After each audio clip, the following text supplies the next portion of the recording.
चलिए, तो गांधी जी का जो प्रथम आपको सत्याग्रह है वो कौन है? चंपारण। ठीक है, इनसे पहले हम लोग गांधी जी का जीवनी देख लिए हैं, उनका प्रारंभिक लाइफ को देख चुके हैं। अब जो है कि उनका पहला एक्सपेरिमेंट देखेंगे। वो एक्सपेरिमेंट जो होता है वो कहाँ होता है? चंपारण में होता है। तो इस चंपारण में जो है गांधी जी को कौन बुलाते हैं? राजकुमार शुक्ला, है ना? ये हाँ, ओके। जो जुबान में बैठ जाए वही याद कीजिए, यही कंपटीशन का रूल्स है, नहीं तो फिर गड़बड़ हो जाएगा। चलिए, ऐसा कभी देगा राजकुमार शुक्ला, राजकुमार शुक्ली, राजकुमार शुक्लो, ऐसा कहते हैं? ऐसा तो थोड़ी ना आएगा भाई। चलिए आगे बढ़ते हैं। तो वो जो राजकुमार शुक्ला एक किसान थे, अब बहुत ही जिद्दा आदमी थे। क्या? क्योंकि उनको ना गांधी जी के बारे में पहले से ये बात मालूम था कि गांधी जी जो साउथ अफ्रीका में इतना बड़ा एक्सपेरिमेंट करके आए हुए हैं, इतने महान लोग हैं, तो उनको मालूम था। इसलिए उनको कोई क्या बता दिया कि ये जो 3 कठिया प्रणाली है, इसका जो है सॉल्यूशन इस इंडिया में सिर्फ एक ही आदमी कर सकता है। कौन? गांधी जी। ये बात कोई उसको बता दिया। अब वो ढूंढते ढूंढते गांधी जी के पास पहुंच गए। उस टाइम में गांधी जी पूरा इंडिया का भ्रमण कर रहे थे, तो उनका पीछा पकड़ लिए। बोले क्या कि गांधी जी, हमारे चंपारण में जो जबरदस्ती मतलब कि नील का खेती करवाया जा रहा है और जाके उपज हो भी नहीं रहा, फिर भी टैक्स वसूला जा रहा है, तो आइए ना हमारे बिहार में। तो गांधी जी क्या बोले? ठीक है, हम आते हैं, अभी अब जाइए। अभी थोड़ा सा हम मतलब कि भ्रमण कर रहे हैं, लेकिन ये पीछा छोड़े नहीं, कंटिन्यू बोलते रह गए। तो गांधी जी जहां जहां गए उनके पीछे पीछे ये भी गया। तो गांधी जी बोले चलो इसके, ये हमारे पीछे जो घूम रहा है, चलो ठीक है इसका काम ही कर देते हैं, कम से कम जान तो छूट जाएगा ना। तो गांधी जी कहाँ आएंगे? बिहार आएंगे। यहाँ आएंगे तो यहाँ का सिस्टम को देखेंगे। देखिए क्या लिखा हुआ कि चंपारण का मामला काफी पुराना था। 19वीं शताब्दी के प्रारंभ में गोरे बागान मालिक ने क्या किया? किसान से एक कॉन्ट्रैक्ट साइन करवाया था, जिसके अंतर्गत किसान को अपनी भूमि के 3/20वें हिस्से में नील की खेती करना अनिवार्य था। मतलब यानी कि 20 कट्ठा में से 3 कट्ठा में, और जाके 20 कट्ठा बराबर 1 बीघा, यानी कि 1 बीघा में 3 कट्ठा या 20 कट्ठा में 3 कट्ठा खेती, मतलब 20 कट्ठा में से 3 कट्ठे पे उनको हर हाल में नील की खेती करना पड़ता था। ये कंपलसरी था। इसीलिए इस आंदोलन का एक और नाम पड़ गया। कौन? 3 कठिया पद्धति या 3 कट्ठा, जो भी हो। ओके, तो क्या करा? 3/20वें हिस्से में नील की खेती की करना अनिवार्य था। यह व्यवस्था 3 कठिया पद्धति के नाम से भी जानी जाती है। 19वीं सदी के अंत में जर्मनी में रासायनिक रंगों का विकास हो गया था, जिसने नील के बाजार को खत्म कर दिया था। यानी कि जब ये घटना हुआ था, जब गांधी जी आए थे, उस टाइम में क्या हुआ? नील की डिमांड कम हो गया था। ठीक है, क्योंकि जर्मनी जो है रासायनिक तरीके से नील को उत्पादन कर रहा था वो। ठीक है, जिससे नील के बाजार को खत्म कर दिया गया। इसके कारण चंपारण के बागान मालिक नील की खेती बंद करने को विवश हो गए कि अब तो बंद ही करना पड़ेगा, है ना। किसान भी मजबूरन नील की खेती से छुटकारा पाना चाहते थे, है ना। लेकिन देखिए बदमाशी, देखिए अंग्रेज का। मान लिया नील का तो खोज हो ही गया है और अंग्रेज की तरफ बंद हो, लेकिन बदमाशी क्या करा? बदमाशी। किंतु परिस्थितियों को देख करके गोरे बागान मालिक किसानों की व्यवस्था का फायदा उठा जाते थे, समझे ना। हालांकि इनको नील की जरूरत नहीं है, लेकिन मतलब किसान ही मजबूर है तो फायदा उठा जाते थे। तो परिस्थिति को देख करके गोरे बागान मालिक किसान की व्यवस्था का फायदा उठाना चाहते थे। ठीक है, ओके। उन्होंने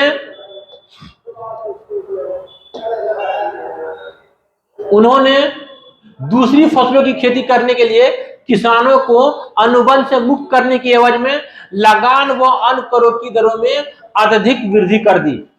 बोला क्या? ठीक है, तुम नील की खेती नहीं कर रहे तो ठीक, कोई बात नहीं, लेकिन तुमको इतना लगान देना पड़ेगा। बोलो मंजूर है? ये लगान बहुत ज्यादा था। इसके अतिरिक्त उन्होंने तय की गई दरों पर किसानों को अपने उत्पाद बेचने के लिए बाध्य करता था।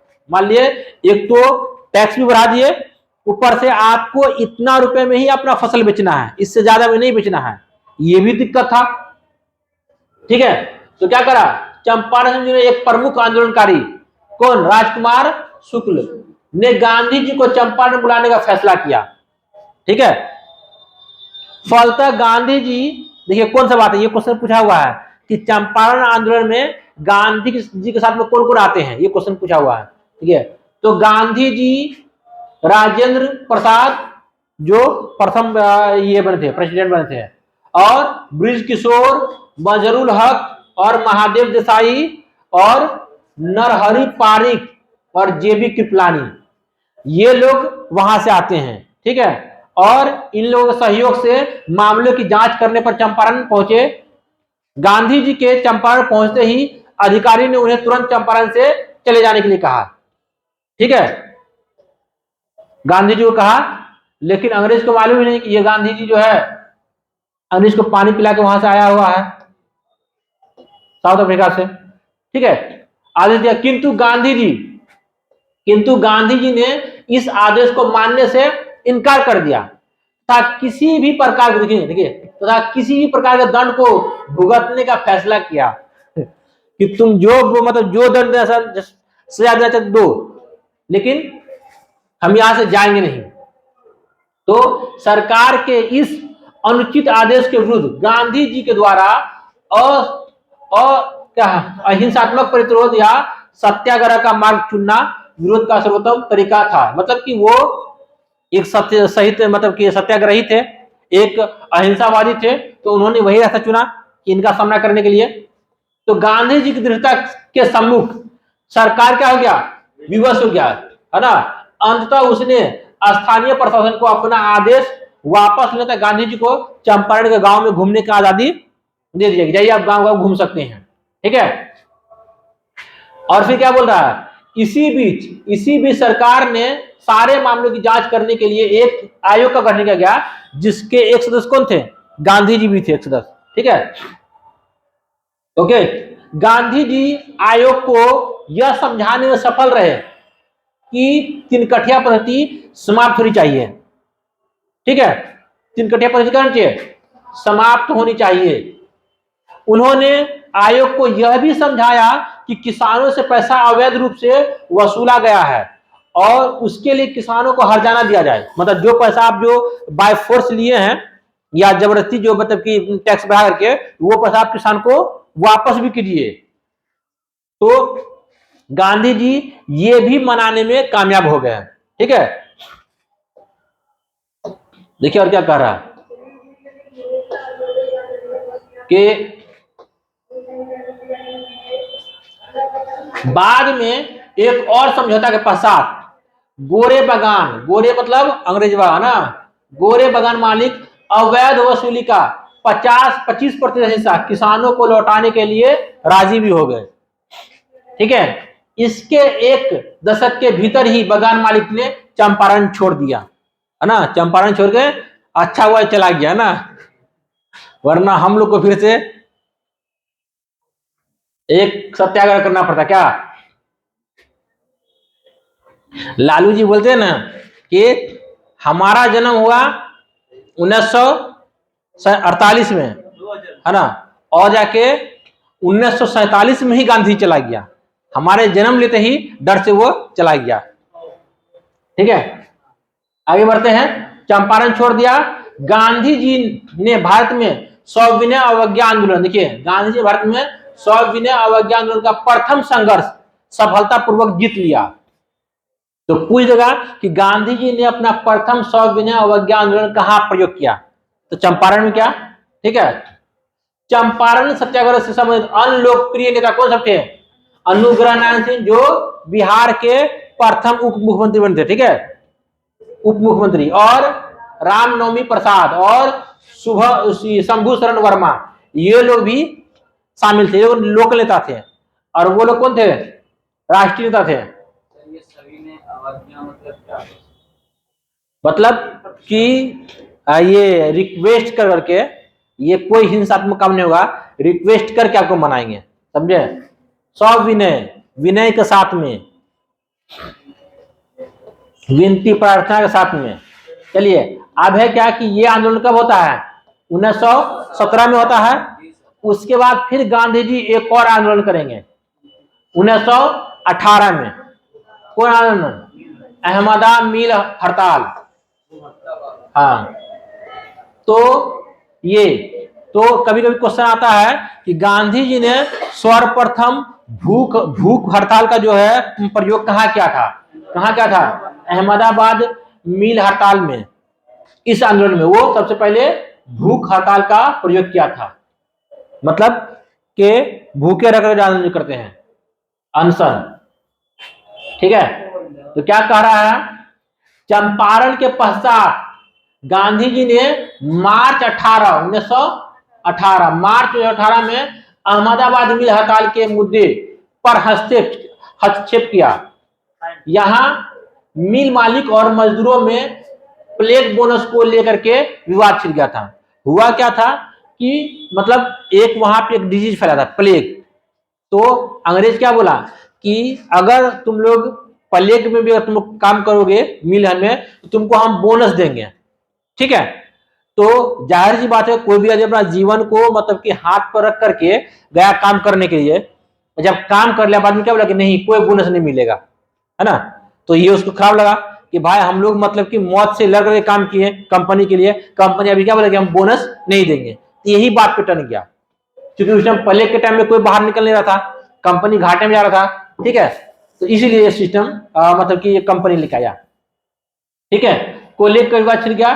गांधी जी ने मजदूरों को हड़ताल पर जाने का 50% के स्थान पर 35% बोनस मांगने के लिए कहा। गांधी जी ने क्या बोला कि तुमको हड़ताल खत्म नहीं करना है, हड़ताल पे जाओ, तुम जो 50% मांग रहे हो बोनस, उसके 35% मांगो बोनस। ठीक है, लेकिन हड़ताल पे बने रहो। ठीक है, जबकि मिल मालिक मजदूर को केवल 20% बोनस देने के लिए राजी हो गए थे कि नहीं 20% देंगे।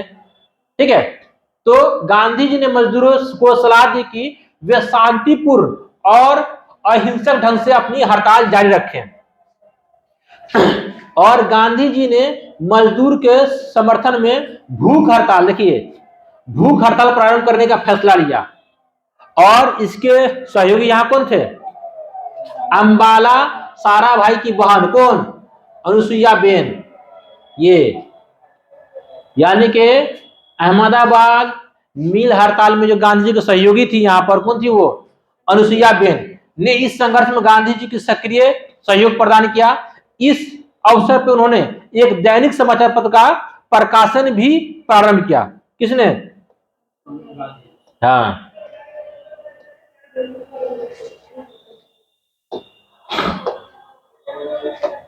ठीक है।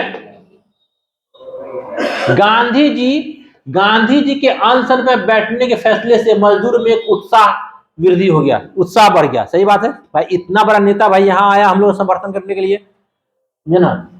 जैसे अभी जो दक्षता वाला जो मतलब का आंदोलन कर रहे हैं, वहां पे कोई नेता आ जाए, बड़ा नेता तेजस्वी आ जाए, लोगों में जुनून भर जाएगा। जैसे 2000 मतलब कि 2019 में आया था 7वां चरण में, 6ठा चरण में। ठीक है, तो वृद्धि हुआ, उनका संघर्ष तेज हो गया। मजबूर होकर के मिल मालिक समझौते के लिए तैयार हो गए। सारे मामलों को एक ट्रिब्यूनल को सौंप दिया गया। जिस मुद्दे को लेकर हड़ताल प्रारंभ हुई थी, ट्रिब्यूनल के फैसले से वह समाप्त हो गया। ट्रिब्यूनल ने मजदूर के हक में निर्णय देते हुए मिल मालिकों को 35% बोनस देने के लिए मत को राजी किया कि 35% देना है। ठीक है, तो ये रेडी हो गया। ठीक है, तो इस तरह से क्या हुआ, गांधी जी का ये दूसरा था आंदोलन। तो यहां भी उसको मतलब कि सफलता मिल गई। पहला कहां मिला था? चंपारण में। दूसरा कहां मिला था? हाँ, तो इसमें याद यही सब रखना, जो मेन जिसको हम कलर किया है ना, यही सबको याद रखना आपको। और जो मेन हेडिंग जो है ये कहां गया, ये याद करना, ये मेन हेडिंग। ठीक है, कब हुआ था, कौन मतलब सिस्टम था, 3 कठिया प्रणाली। इसको यहाँ कौन बुलाए थे? राजकुमार शुक्ल। कौन कौन नेता थे? देखिए ये सब, है ना। राजेंद्र प्रसाद थे, ब्रिज किशोर थे, मजहरूल हक थे, महादेव देसाई थे, नरहरि पारिक थे, जेबी कृपलानी थे, ये लोग थे। ये सब याद करना। और लोकल में कौन सब थे?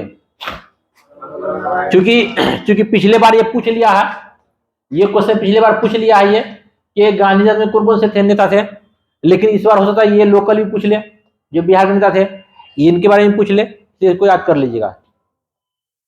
मील आंदोलन भी हो गया है, आप किस में आएंगे? खेड़ा में आएंगे। ये भी कहाँ है? गुजरात में है, ठीक है। खेड़ा भी 1918 में ही होता है, लेकिन पहले कौन होता है? मील वाला होगा। और ये गांधी का प्रथम असहयोग था, असहयोग मतलब उसका हेल्प, सहयोग, कॉपरेशन नहीं करना है। तो क्या करा सुनिए,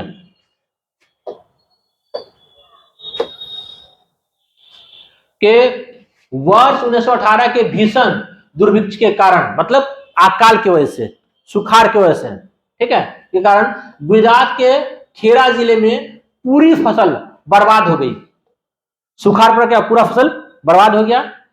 फिर भी सरकार ने किसानों से माल गुजारी वसूल करने की प्रक्रिया जारी रखा, है ना।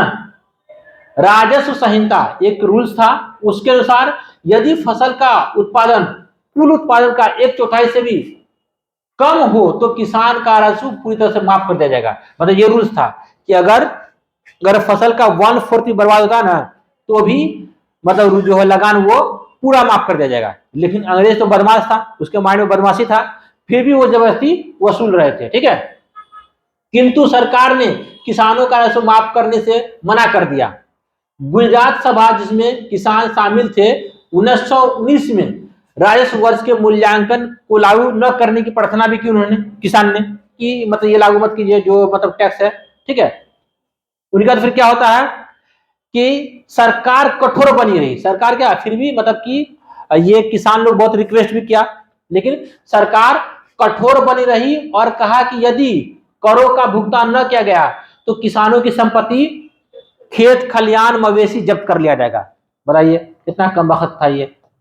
अपने रूल्स को नहीं मान रहा था, वो वही रूल्स बनाया, वही अपने रूल्स को नहीं मान रहा था। बोला अगर टैक्स नहीं पे करेंगे क्या करेगा?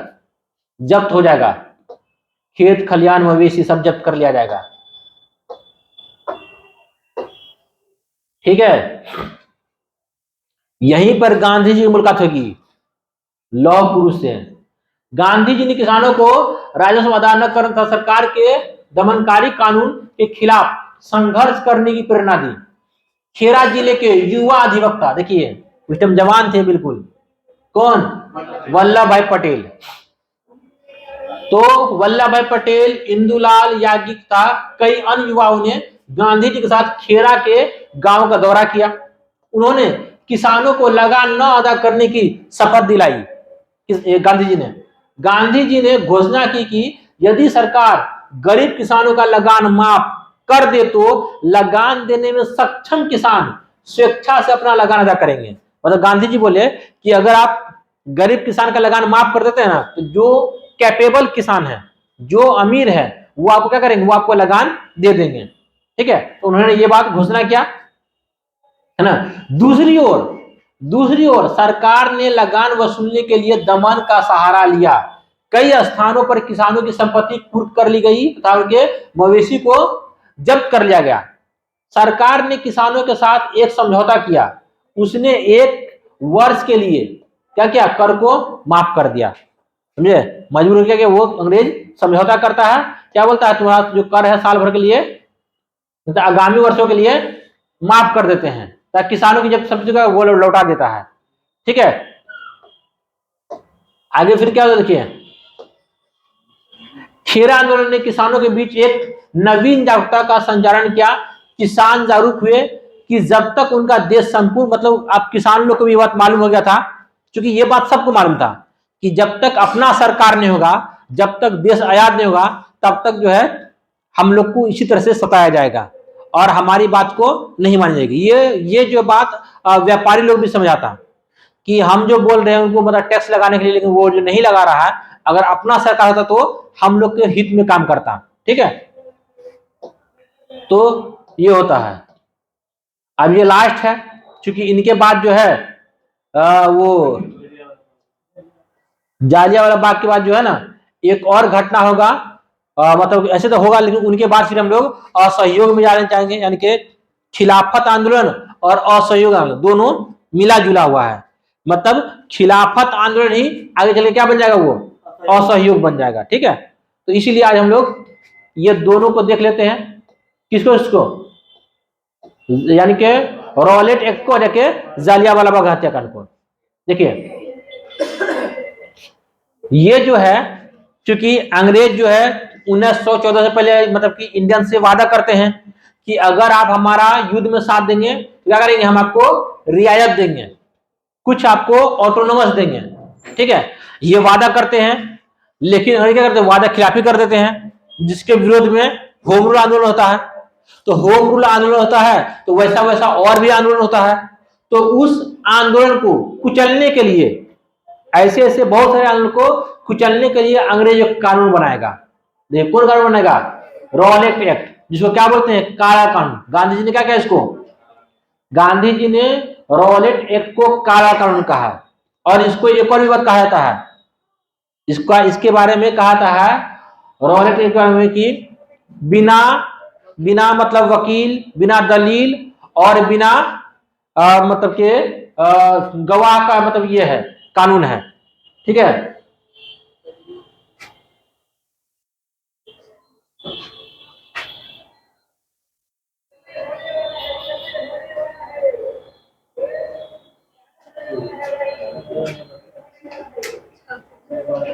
चलिए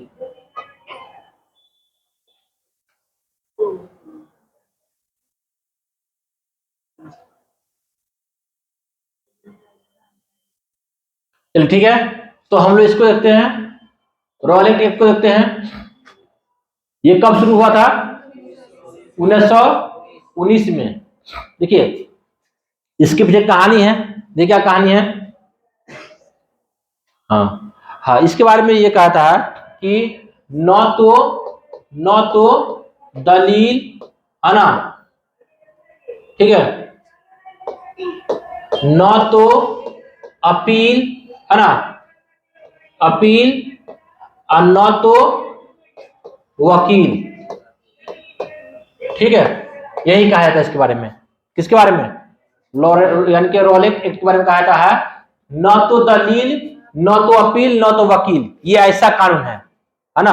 और गांधी जी ने क्या इसको काला कानून कहा, क्योंकि इसमें सिस्टम ये था कि आपको सिर्फ शक के बेस पर आपको गिरफ्तार किया जा सकता था, और बिना प्रूफ ना भी रहे ना तो भी आप पे मुकदमा चलाया जा सकता था, तो भी आप पे केस हो सकता था। इसको अंग्रेज इसलिए लाया था कि उस वक्त क्या हुआ, क्रांतिकारी नेता लोग जो थे बहुत मतलब कि क्रांति कर रहे थे और अंग्रेज का नाको दम कर दिए थे, और मतलब कि बहुत सारे डिमांड कर रहे थे। तो उस आंदोलन को दबाने के लिए, नेता लोग को सफाया करने के लिए ये कानून लेके आए थे ये। ठीक है, न तो दलील, न तो अपील, न ही वकील, डायरेक्ट फांसी। ठीक है, तो क्या कर रहा कि 1919 का वर्ष भारत के लिए अत्यंत अशोभनीय और असंतोष का वर्ष था, क्योंकि 1919 से बहुत घटना होता है, रॉलेट एक्ट आता है, खिलाफत आंदोलन होता है, और जालियांवाला बाग हत्याकांड होगा, तो इससे बहुत सारा घटना होता है। ठीक है, देश में फैल रही राष्ट्रीय भावना तथा क्रांतिकारी गतिविधि को कुचलने के लिए, देखें क्या कर रहा, राष्ट्रीय भावना तथा क्रांतिकारी गतिविधि को कुचलने के लिए ब्रिटेन को पुनः शक्ति का आवश्यकता थी। मतलब फिर से उसको एक वैसा शक्ति चाहिए, एक ऐसा पावर चाहिए जो इन लोग को सबक सिखा सके। ठीक है, क्योंकि भारत के रक्षा अधिनियम की शक्ति समाप्त प्राय थी, मतलब कि जो मतलब कि यहाँ की जो शक्ति थी, क्योंकि बहुत से लोग सपोर्ट भी नहीं कर रहे थे ना, और सब जागरूक हो गए थे, तो उनको एक ऐसा पावर चाहिए था जो इन नेता लोग को सबक सिखा सके, इसलिए वो काला कानून लेके आए हैं। देखिए कौन लेके आते हैं काला कानून, तो क्या करा कि इस संदर्भ में सरकार ने सर सिडनी रॉलेट, यानी कि इन्हीं के नाम पर हो गया। ठीक है, क्योंकि जो किसी मतलब कि आयोग के या कमीशन के कोई अध्यक्ष होंगे तो वो कमीशन उन्हीं के नाम पे होता है। तो सर सिडनी रॉलेट की नियुक्ति की गई, जिन्होंने इस बात की जांच करनी थी कि भारत में क्रांतिकारी गतिविधि के माध्यम से सरकार के विरुद्ध, यानी कि क्रांतिकारी के माध्यम से, जनरल सरकार के विरुद्ध षड्यंत्र करने वाले लोग कहां तक फैले हुए हैं और उनसे निपटने के लिए किस प्रकार के कानून की आवश्यकता है, इसको लिख किया किसको, सर सिडनी रॉलेट को। क्या आप जांच कीजिए कितना क्रांति जो हो रहा है, कहां कहां क्रांति हो रहा है और इस क्रांति को कैसे दबाया जाए। ठीक है, तो इस संबंध में सर सिडनी रॉलेट ने समिति की समिति ने जो सिफारिश दी है, ठीक है, क्या हुआ भाई, बताइए, मच्छर भी आ जाता है। ठीक है, तो उन्होंने क्या किया, उन्होंने सिफारिश दिया अपना, मतलब कि जो आयोग है उस आयोग का जो मतलब कि सिफारिश क्या क्या, वो उन्होंने सिफारिश दिया कि रॉलेट अधिनियम या रॉलेट एक्ट के नाम से जाना जाता है, ये सिफारिश दिया। यानी कि उन्होंने जो मतलब कि आयोग जो बना, वो आयोग एक सिफारिश पेश करता है, वो सिफारिश का नाम क्या होता है, रॉलेट अधिनियम या रॉलेट एक्ट, ये नाम होता है। ठीक है, इस एक्ट के अंतर्गत देखिए, इस एक्ट के अंतर्गत एक विशेष न्यायालय की स्थापना की जाएगा, मतलब अलग कोर्ट, वो कोर्ट नहीं जो मतलब कि जनरल है, वो कोर्ट नहीं, बल्कि एक विशेष न्यायालय की स्थापना की गई, जिसमें उच्च न्यायालय के 3 वकील थे। स्पेशल कोर्ट बनाया गया, बताइए, जुल्म को दबाने के लिए। तो यह क्रांति को दबाने के लिए यह न्यायालय ऐसे साक्ष्यों को मान कर सकता था जो विधि के अंतर्गत मान नहीं थे, मतलब वो भी साक्ष्य मान लेता था जो जनरली जो है जुडिशरी में वो मान नहीं है। जैसे मान लिया कोई आदमी कुछ कह दिया, हाँ भाई सही में गुनाह किया, सही ना मान लेंगे जब तक प्रूफ ना हो। लेकिन अगर कोई आदमी बोल दिया कि नहीं ये गुनाहगार है तो बस हो गया, ये सिस्टम यहाँ लागू था, उसको भी मान लिया जाता था। ठीक है, इसके निर्णय के विरुद्ध कहीं भी अपील नहीं की जा सकती थी। अगर जो इस कोर्ट ने फैसला दे दिया फांसी तो फांसी है, कोई अपील नहीं। इसलिए ना बोला गया कि ना तो अपील, ना तो दलील और ना ही वकील, इसलिए बोला गया इसको, देखते हैं। ठीक है, न्यायालय द्वारा बनाए गए नियम के अनुसार प्रांतीय सरकार को बिना वारंट के तलाशी, गिरफ्तारी व प्रत्यक्षीकरण के अधिकार को रद्द करने का आदि का भी असाधारण शक्ति प्राप्त था।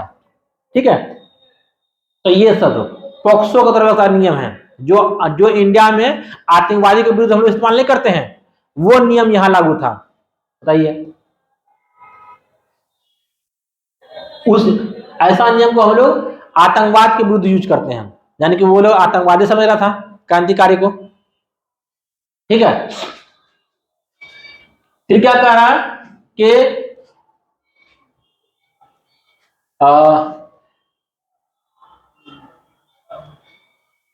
युद्ध काल में तो यह विधेयक उचित माना जा सकता था, किंतु शांति काल में पूर्णतः अनुचित था। भारतवासियों ने इस विधेयक को काला कानून का था, इसके विरुद्ध तीव्र प्रतिक्रिया की।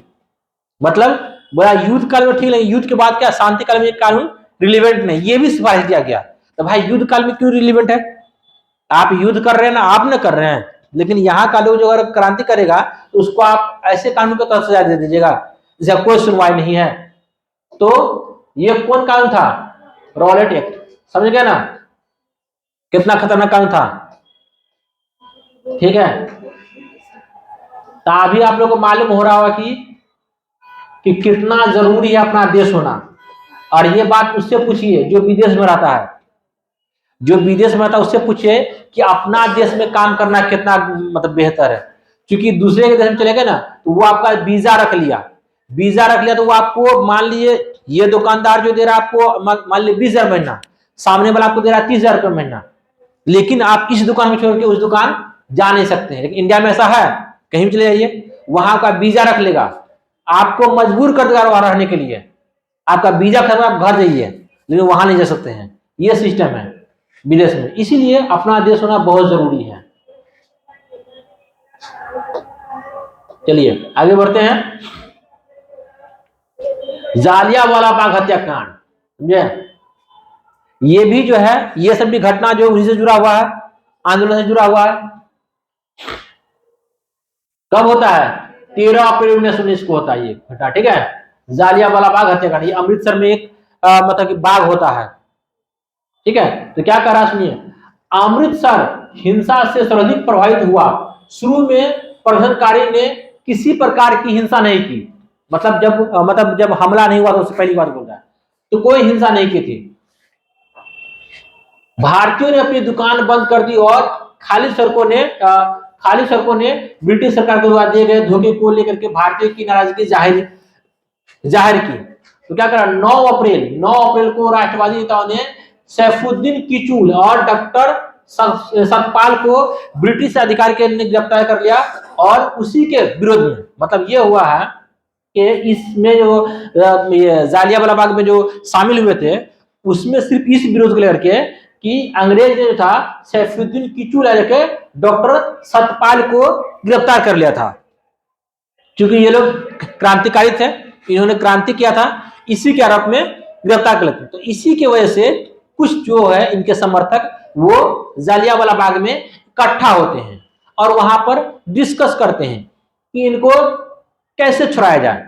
और उस बाग में उस दिन क्योंकि बैसाखी का त्योहार होता है, तो उस बाग में और भी जो आम नागरिक होते हैं जिनका आंदोलन से कोई लेना होता है, वो भी जमा होते हैं पिकनिक वगैरह त्योहार मनाने के लिए, वो भी जमा होते हैं, ठीक है।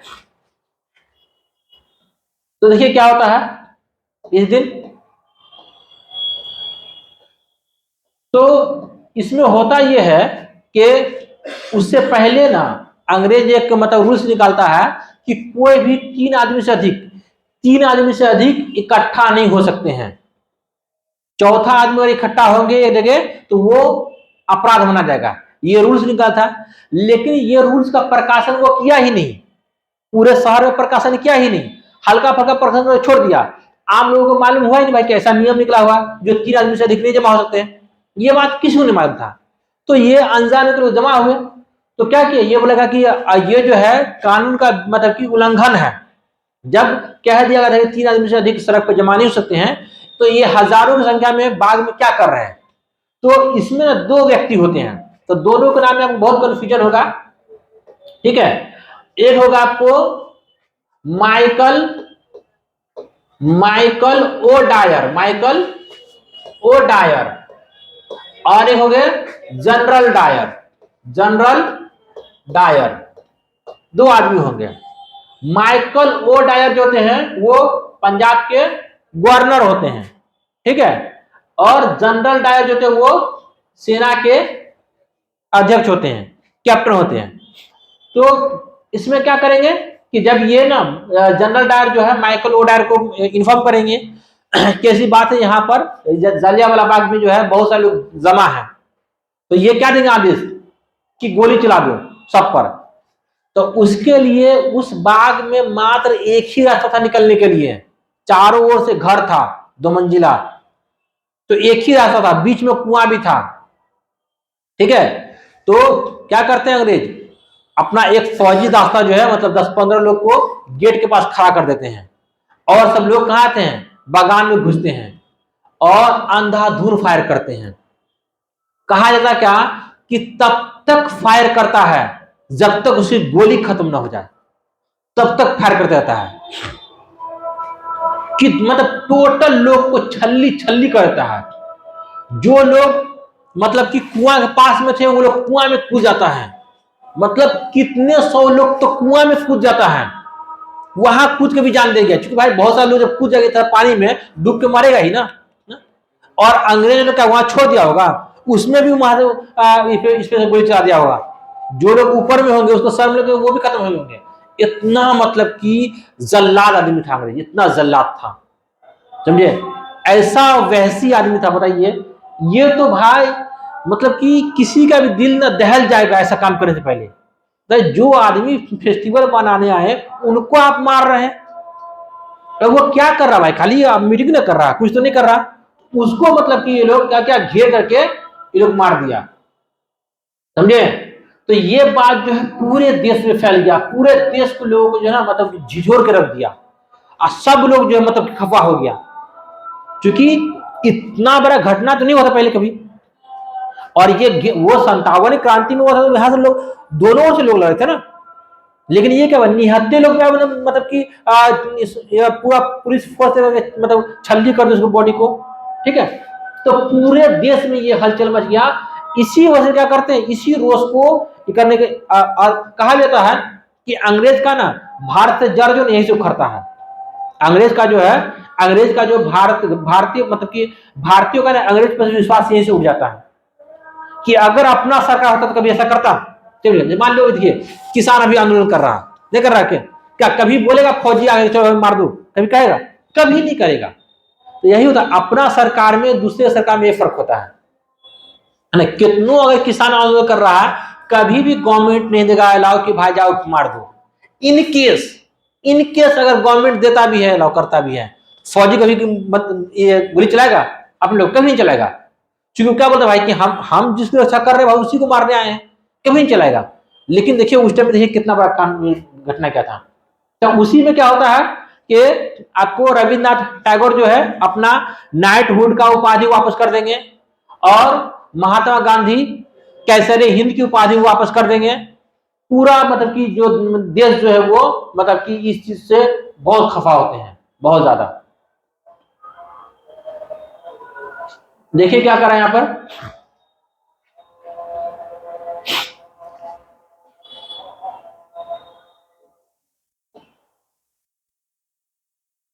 तो क्या कर 13 अप्रैल को बैसाखी के दिन को आसपास के गांव के लोग बैसाखी मनाने के लिए शहर के लोकप्रिय स्थान जालियांवाला बाग में इकट्ठा हुए थे, बैसाखी मनाने के लिए।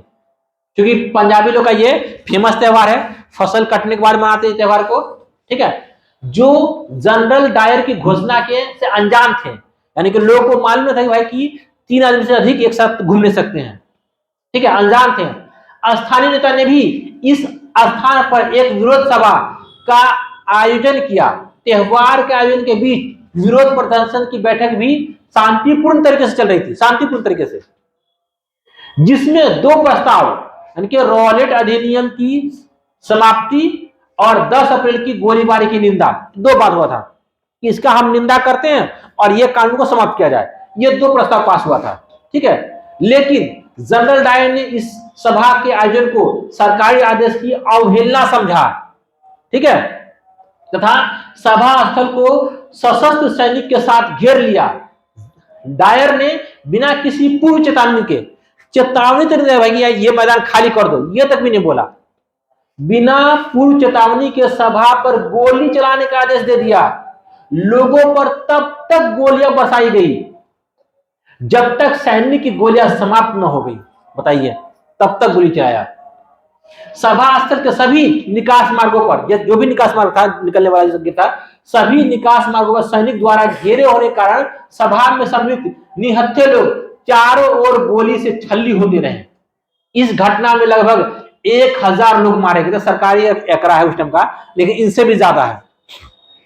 ये तो उस टाइम में सरकार अपना आंकड़ा दिया था कि ताकि लोगों में मतलब कि जोश मतलब कि ये नफरत न फैल जाता, इसीलिए कम दिया था, वरना बहुत ज्यादा था। तो लोग मारे गए, इसमें युवा, महिला, बूढ़े, बच्चे सभी शामिल थे। जालियांवाला बाग हत्याकांड से पूरे देश स्तब्ध रह गया।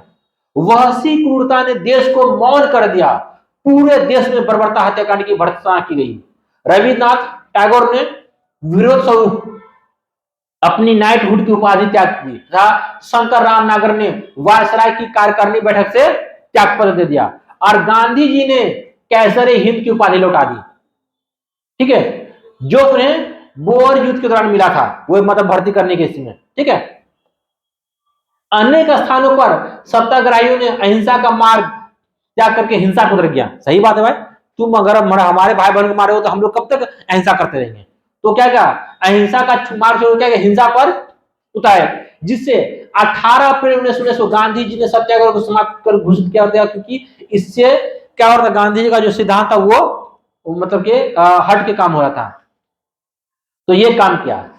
तो देखिए फिर क्या करते हैं, तो कोई तो होगा भाई जो बदला लेगा, कोई तो होगा जो बदला लेगा। देखिए बदला कौन लेते हैं इस चीज का, कौन लेंगे, उधम सिंह लेंगे, ठीक है। उधम सिंह जो अपना नाम क्या बताते हैं, ये अपना नाम बताएंगे राम मोहम्मद सिंह आजाद, ये नाम बताएंगे कि मेरा नाम क्या है राम मोहम्मद सिंह आजाद। चूंकि राम हिंदू आ गया, मोहम्मद मुस्लिम आ गया, सिंह सिख आ गया, है ना, तो तीनों धर्म को मिला के अपना नाम रखेंगे ये उधम सिंह। ये क्या करते हैं, ये जाते हैं इंग्लैंड जाते हैं, जहां पर से वो माइकल ओ डायर, कौन, माइकल ओ डायर जो ऑर्डर दिया था, ठीक है, वहां जाएंगे। अब माइकल ओ डायर के सीना में 3 गोली ठाए ठाए मारेंगे, 3 गोली, है ना, वहीं पे उसको खत्म कर देंगे। क्योंकि ये बहुत गुस्से थे भाई, जनरल डायर तो मतलब चला, लेकिन डायर को ऑर्डर कौन दिया, ओ डायर दिया, ठीक है। तो वो क्या करेंगे, उधम सिंह मतलब माइकल ओ डायर को वो गोली से वही मार देंगे इंग्लैंड में जाकर के। फिर क्या करते हैं इनको, मतलब कि आपको फांसी हो जाएगा, और फिर 1940 में इनको फांसी होगा, किसको, उधम सिंह को, और 74 में जो है भारत सरकार इनका अस्थि को इंडिया लेके आएंगे, ठीक है। और ये जो डायर थे, ये डायर को अंग्रेज कुछ नहीं करते हैं, क्या करेंगे इसको जनरली इनको पद से इसको हटा दिया जाएगा, और पद से हटा करके इनको मतलब इंग्लैंड भेज दिया जाएगा, मतलब अंग्रेज इनका समर्थन करेंगे, समझे। तो ये होता है घटना। तो इनको अंग्रेज कुछ नहीं करते, मतलब डायर जो है वो कुछ नहीं होता उनको, बस वो आराम से जिंदगी जीते हैं, समझे। इतना बड़ा बड़ा घटना होता है, तो ऐसे आजादी नहीं मिला है, इतना आसानी से नहीं मिला, क्या देख रहे हैं कितना मतलब जाने गंवाना पड़ा। तो आजादी की कीमत लोग पहचान नहीं पड़ा। अभी क्या करा लोग के राष्ट्रीय नेता लोग को गाली बोल रहा, क्या कि ये वैसे थे वो वैसे। भाई सबका ये था ना, इसमें जितने आदमी था सबका हाथ था, सबका रोल था। अगर मान लीजिए उनसे पहले तिलक नहीं होते, या उनसे पहले अगर ये आनंद मोहन बोस नहीं होते, सूर्यनाथ बनर्जी नहीं होते, उनसे पहले देवेंद्रनाथ ठाकुर नहीं होते, उनसे पहले 57 क्रांति नहीं होती, तो कैसे कुछ होता।